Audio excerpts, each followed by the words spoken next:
In this video tutorial, I'm going to tell you the easiest way to understand the ABG, and this will help you in your nursing exams and during practice. Hi, I'm Ashish from the Tuition Center for Nurses, where you get tips and tricks for different nursing topics. And today we are going to discuss the basic of ABG analysis and interpretation. ABG analysis are not as scary as you think they are. So take a deep breath and let's start the ABG analysis, basics and its interpretations. Before doing analysis of ABG, you must know the normal values of ABG components, which are the pH. pH should be normally between the 7.35 to 7.45.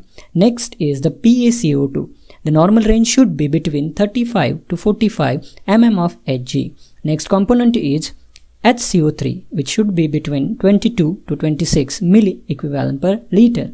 And the last component, which is PaO2, which should be between 80 to 100 mm of Hg. After this, you must ask 3 simple questions to find out what's going in ABG. So let's start one by one. Our first question should be, what is the problem? Yep, you have to figure out where is the problem. So for that, look at the pH level and determine it. If the pH is less than 7.35, then consider it as a case of acidosis. And if the pH is greater than 7.45, then consider it as a case of alkalosis. Our first question is now over. So moving to the next, our second question is, who is doing this? Yes, there are 2 choices, either the lungs or the kidneys. The first value you need to look at is the PaCO2, which represents the lung. If PaCO2 value changes from the normal, then lung is the answer. So if the PaCO2 is greater than 45 mm of Hg, then we called it as a respiratory acidosis. And if the value falls below the 35 mm of Hg, then we called it as a respiratory alkalosis. If the CO2 value is in the normal range, then we will look at the value of HCO3. If the value of HCO3 is greater than 26 milliequivalent per liter, then we called it as a metabolic alkalosis. And if the HCO3 falls below 22 milliequivalent per liter, then we termed it as a metabolic acidosis. So after these 2 questions, we are now up to the what is the problem and who is doing this. So now we can find out whether it is respiratory acidosis or metabolic acidosis or metabolic alkalosis or respiratory alkalosis. So now our next step is to figure out whether there is a compensation mechanism happening or not. For that, we have to ask our next question, that is there any help is receiving from his friend? So who is in the problem? Then another one is the friend. So is the value of the friend who is out of the problem area changing to compensate? If the value is not changing and the friend is in the normal range, then we called it as a uncompensated. And if it is in the changing phase, so we have to look at the pH. And if the pH is still abnormal, then we termed it as a partial compensation. And if the value of his friend is changing and the pH is coming to the normal range or within normal range, then we called it as a fully compensated. Let's take a quick example to demonstrate this.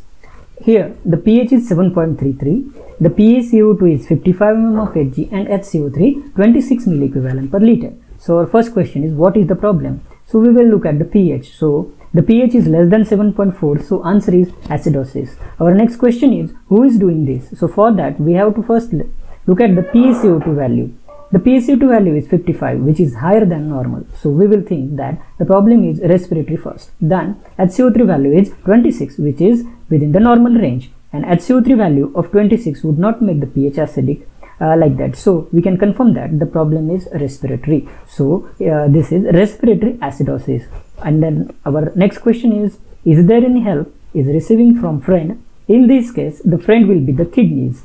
The HCO3 value is still within the normal range. So kidney is not trying to compensate or is not trying to help his friend to come out of the problem. So this makes it uncompensated. So your answer should be uncompensated respiratory acidosis. Yes, this is so simple. So let's take one more example to make this more clear. Here the pH is 7.49, the PaCO2 is 46 mm of Hg and the HCO3 is 36 milliequivalent per liter. So our first question is, what is the problem? So the pH is greater than 7.45, so it is a case of alkalosis. Next we will look at the our second question, that is, who is doing this? So for that, look at the PaCO2 value first.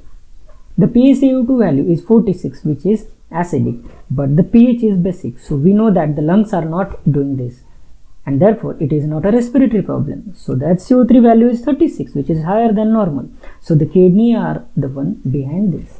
So we can term it as a case of metabolic alkalosis. Our next question is there any help receiving from friend? In this case, the friend will be the lungs. The PaCO2 value is 46, which is slightly higher than the normal. So the lungs have noticed that the kidneys are in the problem, but the pH is still abnormal. So this is partially compensated. So your answer should be partially compensated metabolic alkalosis. If you like this, don't forget to subscribe our channel and hit the bell icon to get notified as we upload our new videos. Thank you for watching.